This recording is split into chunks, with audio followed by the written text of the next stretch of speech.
vəfası yoxdur, ya Rəbb, yaxşıları dərdə düşməsin.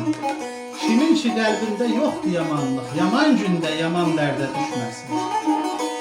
Hikmətli sözlərdən qurdum bir qələ, əhsən o kimsəyə ağlında qala. Ya qadın, ya kişi xəyalı ola, heç kimin üzündən dərdə düşməsin.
Keş yazıp yaradandı bir hər an, onsuz da heç kimə qalmıyor bu dövran.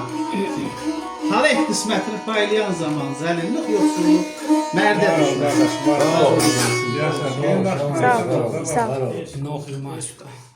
Ayşe, tamamda bir sual verin. Biz tərəfdə də aşıqlar başlayanda gəl balam deyir. Niyə elə başlayır?